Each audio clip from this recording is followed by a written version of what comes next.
ਦੌੜ ਇਕੱਠੇ ਲਾਈ ਸੀਗੀ ਲੇਕਿਨ ਚੰਡੀਗੜ੍ਹ ਯੂਨੀਵਰਸਿਟੀ ਕਿਵੇਂ ਅੱਗੇ ਨਿਕਲੀ ਇਸ ਦੇ ਪਿੱਛੇ ਖਾਸ ਕਾਰਨ ਕੀ ਰਹੇ? ਸਾਡੇ ਦੇਸ਼ ਦੇ ਪ੍ਰਧਾਨ ਮੰਤਰੀ ਸ੍ਰੀ ਨਰਿੰਦਰ ਮੋਦੀ ਜੀ ਬੜੇ ਦੂਰਅੰਦੇਸ਼ ਪ੍ਰਧਾਨ ਮੰਤਰੀ ਹੈ।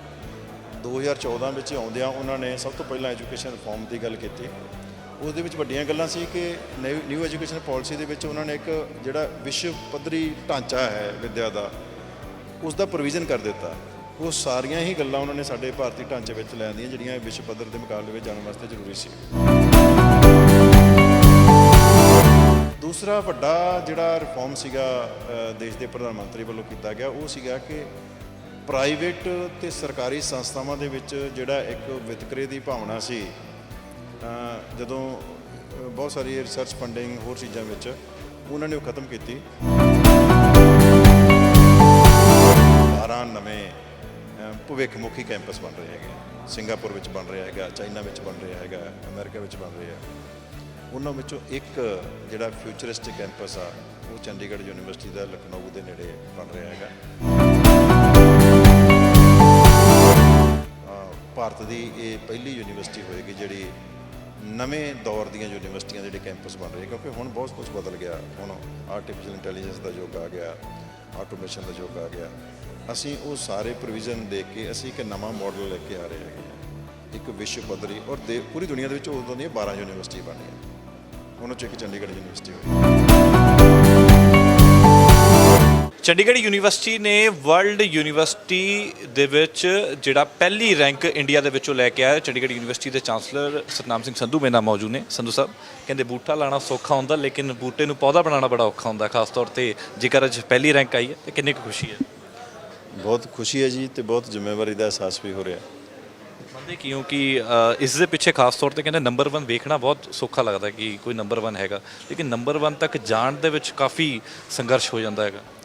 ਨਹੀਂ, ਬਿਲਕੁਲ ਸੰਘਰਸ਼ ਰਿਹਾ ਜੀ, ਕਿਉਂਕਿ ਅਸੀਂ ਸਿਰਫ 11 ਸਾਲ ਪੁਰਾਣੀ ਚੰਡੀਗੜ੍ਹ ਯੂਨੀਵਰਸਿਟੀ ਹੈ ਔਰ ਇੰਨੀ ਯੰਗ ਏਜ ਦੇ ਵਿੱਚ ਵਰਲਡ ਰੈਂਕਿੰਗ ਵਿੱਚ ਪਾਰਟਿਸਿਪੇਟ ਕਰਨ ਦੀ ਹਿੰਮਤ ਹੀ ਨਹੀਂ ਹੁੰਦੀ। ਔਰ ਇਹ ਵਿਸ਼ਵ ਭਰ ਦੀਆਂ ਯੂਨੀਵਰਸਿਟੀਆਂ ਵਿੱਚ ਅਸੀਂ 771 ਰੈਂਕ ਹਾਸਲ ਕੀਤਾ ਹੈ। ਭਾਰਤ ਦੀਆਂ ਪ੍ਰਾਈਵੇਟ ਯੂਨੀਵਰਸਿਟੀਆਂ ਵਿੱਚ ਅਸੀਂ ਨੰਬਰ 1 ਰੈਂਕ ਹਾਸਲ ਕੀਤਾ ਹੈ।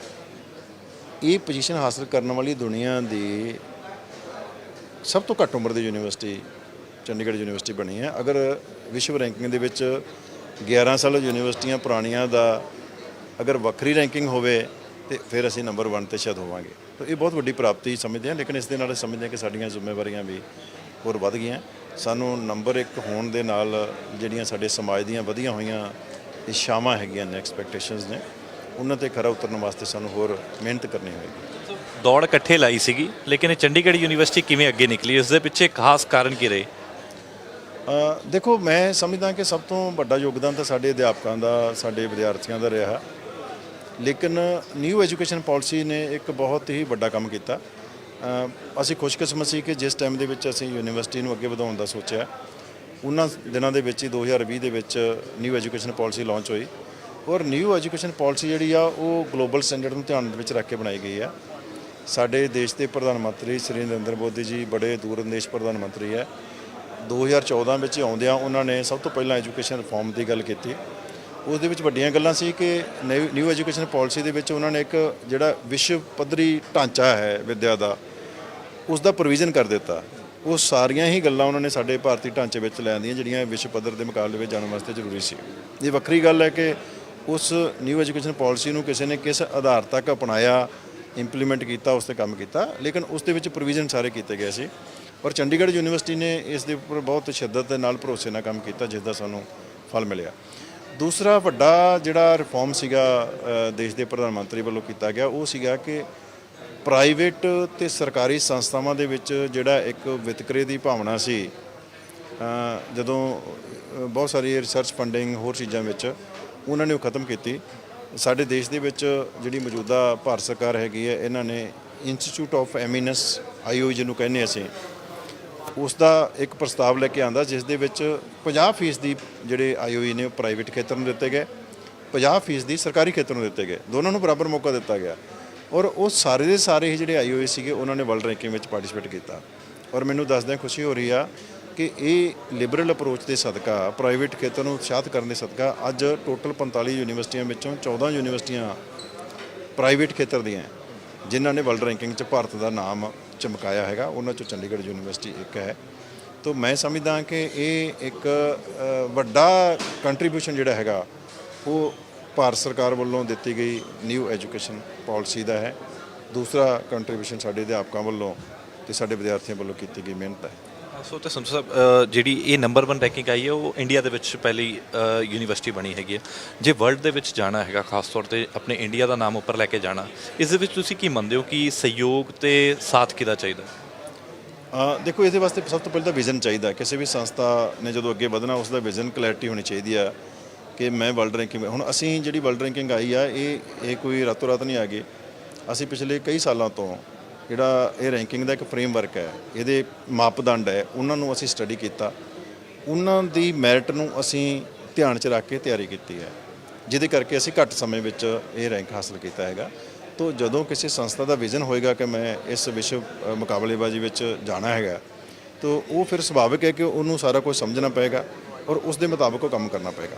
ਸਾਡਾ ਨਿਸ਼ਾਨਾ ਹੈ ਕਿ ਅਸੀਂ ਆਉਣ ਵਾਲੇ 1 ਜਾਂ 2 ਸਾਲ ਤੱਕ ਅਸੀਂ ਦੁਨੀਆ ਦੀਆਂ ਚੋਟੀ ਦੀਆਂ 500 ਯੂਨੀਵਰਸਿਟੀਆਂ ਵਿੱਚ ਜਾਣਾ ਚਾਹੁੰਦੇ ਔਰ ਅਲਟੀਮੇਟ ਸਾਡਾ ਨਿਸ਼ਾਨਾ ਹੈ ਕਿ ਚੋਟੀ ਦੀਆਂ 100 ਯੂਨੀਵਰਸਿਟੀਆਂ, ਜਿਹਦਾ ਕਿ ਭਾਰਤ ਦਾ ਸੁਪਨਾ ਬਹੁਤ ਲੰਬੇ ਸਮੇਂ ਤੋਂ ਹੈ।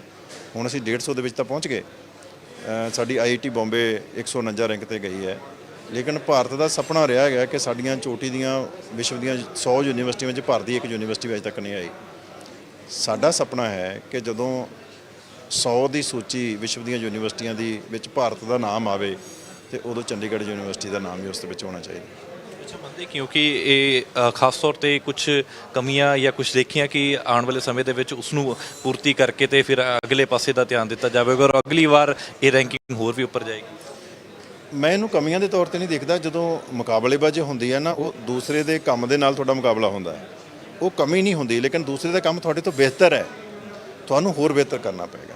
ਤੋ ਸਾਡੀ ਕੋਸ਼ਿਸ਼ ਹੈ, ਅਸੀਂ ਇਸ ਦੇ ਬਾਰੇ ਬੜੇ ਅਵੇਅਰ ਹਾਂ। ਅਸੀਂ ਮੁਕਾਬਲੇਬਾਜ਼ੀ ਦਾ ਜਿਹੜਾ ਪੱਧਰ ਵੱਧ ਰਿਹਾ, ਅਸੀਂ ਉਹਦੀ ਦਰ ਕੱਢੀ ਹੋਈ ਹੈ, ਅਸੀਂ ਉਹਨੂੰ ਵੀ ਐਡ ਕਰ ਲੈਂਦੇ ਹਾਂ। ਜੋ ਅਸੀਂ ਅੱਜ ਹਾਸਲ ਕੀਤਾ ਹੈ, ਅਗਲੇ ਸਾਲ ਦਾ ਜਿਹੜਾ ਸਾਡਾ ਟੀਚਾ, ਉਸ ਦੇ ਵਿੱਚ ਅਸੀਂ ਮੁਕਾਬਲੇਬਾਜ਼ੀ ਕਿੰਨੀ ਹੋਰ ਵਧੇਗੀ, ਉਸ ਦੀ ਦਰ ਕੀ ਹੋਏਗੀ। ਅਸੀਂ ਪਿਛਲੇ 10 ਸਾਲਾਂ ਦਾ ਇਤਿਹਾਸ ਦੇਖ ਕੇ ਉਹ ਡੇਟਾ ਨੂੰ ਐਨਾਲਾਈਜ਼ ਕਰਕੇ ਅਸੀਂ ਉਹ ਦਰ ਨੂੰ ਸਮਝ ਲਿਆ ਹੋਇਆ। ਜਿੰਨੀ ਦੇਰ ਤੱਕ ਮੁਕਾਬਲੇਬਾਜ਼ੀ ਵਿੱਚ ਜਾਣ ਤੋਂ ਪਹਿਲਾਂ ਤੁਸੀਂ ਮੁਕਾਬਲੇਬਾਜ਼ੀ ਦੇ ਪੱਧਰ ਨੂੰ ਨਹੀਂ ਸਮਝਦੇ ਕਿ ਕਿਸ ਪੱਧਰ ਤੇ ਜਾ ਕੇ ਜਿੱਤ ਹਾਸਲ ਹੋਣੀ ਹੈ, ਫਿਰ ਤੁਸੀਂ ਮੁਕਾਬਲੇਬਾਜ਼ੀ ਜਿੱਤ ਨਹੀਂ ਸਕਦੇ, ਤਾਂ ਕਿ ਫਿਰ ਤਿਆਰੀ ਉਸ ਤਰ੍ਹਾਂ ਬਣਾਉਂਦੀ। ਅਸੀਂ ਹੁਣ ਉਹ ਸਾਰੀਆਂ ਪੈਰਾਮੀਟਰਸ ਦੀ ਜਿਹੜਾ ਐਨਾਲਾਈਜ਼ ਕਰਕੇ, ਅਧਿਐਨ ਕਰਕੇ ਅਸੀਂ ਇੱਕ ਸਮਝ ਬਣਾ ਲਈ, ਅਸੀਂ ਇੱਕ ਕੰਪੀਟੈਂਸੀ ਤਿਆਰ ਕਰ ਰਹੀ ਹੈ ਔਰ ਅਸੀਂ ਉਸ ਦੇ ਵਿੱਚ ਅੱਗੇ ਵਧ ਰਹੇ ਹਾਂ। ਕਿਵੇਂ ਅਗਲਾ ਪੜਾਅ ਕਿਵੇਂ ਵੇਖੀ? ਕਿਉਂਕਿ ਜੇਕਰ ਚੰਡੀਗੜ੍ਹ ਦਾ ਨਾਮ ਲੈਂਦੇ ਆ ਤਾਂ ਬਿਊਟੀਫੁਲ ਸਿਟੀ, ਸੁੰਦਰਤਾ ਦਾ ਜ਼ਿਕਰ ਹੁੰਦਾ ਹੈਗਾ ਕਿ ਇਹ ਬਿਊਟੀਫੁਲ ਬੂਟਾ ਕਿਤੇ ਹੋਰ ਵੀ ਲੱਗਣ ਜਾ ਰਿਹਾ ਹੈਗਾ, ਇਸ ਦੀ ਤਿਆਰੀ ਕहीं ਹੋਰ ਵੀ ਵੇਖਣ ਨੂੰ ਮਿਲ ਰਹੀ ਹੈ? ਤੁਹਾਡੇ ਸਵਾਲ ਪੁੱਛਣ ਦਾ ਅੰਦਾਜ਼ ਬਹੁਤ ਚੰਗਾ ਹੈ। ਬਿਨਾਂ ਸ਼ੱਕ ਚੰਡੀਗੜ੍ਹ ਇੱਕ ਬਹੁਤ ਖੂਬਸੂਰਤ ਸ਼ਹਿਰ ਹੈਗਾ ਔਰ ਚੰਡੀਗੜ੍ਹ ਯੂਨੀਵਰਸਿਟੀ ਨੇ ਉਸ ਖੂਬਸੂਰਤੀ ਦੇ ਵਿੱਚ ਇਜ਼ਾਫਾ ਕਰਨ ਦੀ ਕੋਸ਼ਿਸ਼ ਹਮੇਸ਼ਾ ਕੀਤੀ ਹੈ। ਹੁਣ ਇਹ ਪੌਦਾ ਜਿਹੜਾ ਹੈਗਾ, ਇਸ ਦੀ ਇੱਕ ਸ਼ਾਖ ਜਿਹੜੀ ਹੈ ਉਹ ਉੱਤਰ ਪ੍ਰਦੇਸ਼ ਦੇ ਵਿੱਚ, ਯੂਪੀ ਦੇ ਵਿੱਚ ਲਗਾਉਣ ਦੀ ਸਾਡੀ ਕੋਸ਼ਿਸ਼ ਹੈ। ਉੱਥੇ ਅਸੀਂ ਕੰਮ ਸ਼ੁਰੂ ਕਰ ਦਿੱਤਾ ਹੈ ਔਰ ਯੂਪੀ ਦੇ ਵਿੱਚ ਚੰਡੀਗੜ੍ਹ ਯੂਨੀਵਰਸਿਟੀ ਦਾ ਇੱਕ ਕੈਂਪਸ ਜਿਹੜਾ ਹੈਗਾ ਉਹ ਤਿਆਰ ਕੀਤਾ ਜਾ ਰਿਹਾ, ਜਿਹੜਾ ਕਿ ਮੈਡੀਕਲ ਐਜੂਕੇਸ਼ਨ ਤੇ ਜ਼ਿਆਦਾ ਅਸੀਂ ਤਰਜੀਹ ਦੇਵਾਂਗੇ। ਉੱਥੇ ਹਸਪੀਟਲ ਹੋਣਗੇ, ਵਰਲਡ ਕਲਾਸ ਕੈਂਪਸ ਹੈ। ਦੁਨੀਆ ਦੇ ਵਿੱਚ ਕੋਈ 12 ਨਵੇਂ ਭਵਿੱਖਮੁਖੀ ਕੈਂਪਸ ਬਣ ਰਹੇ ਹੈਗੇ ਆ। ਸਿੰਗਾਪੁਰ ਵਿੱਚ ਬਣ ਰਿਹਾ ਹੈਗਾ, ਚਾਈਨਾ ਵਿੱਚ ਬਣ ਰਿਹਾ ਹੈਗਾ, ਅਮਰੀਕਾ ਵਿੱਚ ਬਣ ਰਿਹਾ। ਉਹਨਾਂ ਵਿੱਚੋਂ ਇੱਕ ਜਿਹੜਾ ਫਿਊਚਰਿਸਟਿਕ ਕੈਂਪਸ ਆ ਉਹ ਚੰਡੀਗੜ੍ਹ ਯੂਨੀਵਰਸਿਟੀ ਦਾ ਲਖਨਊ ਦੇ ਨੇੜੇ ਬਣ ਰਿਹਾ ਹੈਗਾ। ਭਾਰਤ ਦੀ ਇਹ ਪਹਿਲੀ ਯੂਨੀਵਰਸਿਟੀ ਹੋਏਗੀ ਜਿਹੜੀ ਨਵੇਂ ਦੌਰ ਦੀਆਂ ਯੂਨੀਵਰਸਿਟੀਆਂ ਦੇ ਜਿਹੜੇ ਕੈਂਪਸ ਬਣ ਰਹੇ, ਕਿਉਂਕਿ ਹੁਣ ਬਹੁਤ ਕੁਝ ਬਦਲ ਗਿਆ। ਹੁਣ ਆਰਟੀਫਿਸ਼ੀਅਲ ਇੰਟੈਲੀਜੈਂਸ ਦਾ ਯੁੱਗ ਆ ਗਿਆ, ਆਟੋਮੇਸ਼ਨ ਦਾ ਯੁੱਗ ਆ ਗਿਆ। ਅਸੀਂ ਉਹ ਸਾਰੇ ਪ੍ਰੋਵੀਜ਼ਨ ਦੇਖ ਕੇ ਅਸੀਂ ਇੱਕ ਨਵਾਂ ਮਾਡਲ ਲੈ ਕੇ ਆ ਰਹੇ ਹੈਗੇ ਆ, ਇੱਕ ਵਿਸ਼ਵ ਪੱਧਰੀ ਔਰ ਪੂਰੀ ਦੁਨੀਆ ਦੇ ਵਿੱਚ ਉਦੋਂ ਦੀਆਂ 12 ਯੂਨੀਵਰਸਿਟੀ ਬਣੀਆਂ, ਉਹਨਾਂ 'ਚ ਇੱਕ ਚੰਡੀਗੜ੍ਹ ਯੂਨੀਵਰਸਿਟੀ ਹੋਏਗੀ। ਇਹ ਅਗਲੀ ਵਾਰ ਰੈਂਕਿੰਗ ਦੇ ਵਿੱਚ ਨੰਬਰ ਟੌਪ ਤੇ ਆਏਗੀ। ਟੀਚਾ ਤੁਹਾਡਾ ਹਾਈ ਹੈ? ਟੀਚੇ ਤਾਂ ਹਮੇਸ਼ਾ ਹਾਈ ਹੋਣੇ ਚਾਹੀਦੇ ਆ। ਪੰਜਾਬੀ ਤਾਂ ਹਮੇਸ਼ਾ ਚੜ੍ਹਦੀ ਕਲਾ ਸੋਚਦੇ ਆ, ਚੰਗਾ ਸੋਚਣਾ ਚਾਹੀਦਾ ਹੈਗਾ। ਬਹੁਤ ਧੰਨਵਾਦ ਸਰ। ਤੇ ਬਿਲਕੁਲ ਚੜ੍ਹਦੀ ਕਲਾ ਦੇ ਵਿੱਚ ਸੋਚਦੇ ਨੇ ਤੇ ਆਉਣ ਵਾਲੇ ਸਮੇਂ ਦੇ ਵਿੱਚ ਚੰਡੀਗੜ੍ਹ ਯੂਨੀਵਰਸਿਟੀ ਕਈ ਹੋਰ ਥਾਵਾਂ ਤੇ, ਯੂਪੀ ਦਾ ਪ੍ਰੋਜੈਕਟ ਤੇ ਦੱਸ ਹੀ ਦਿੱਤਾ ਕਿ ਕਈ ਹੋਰ ਥਾਵਾਂ ਤੇ ਵੀ ਜਿਹੜੀ ਆ ਉਹ ਲੱਗਣ ਜਾ ਰਹੀ ਹੈ। ਕੈਮਰਾਮੈਨ ਅਜੇ ਦੇ ਨਾਲ Dampreet Singh, living India news, Chandigarh.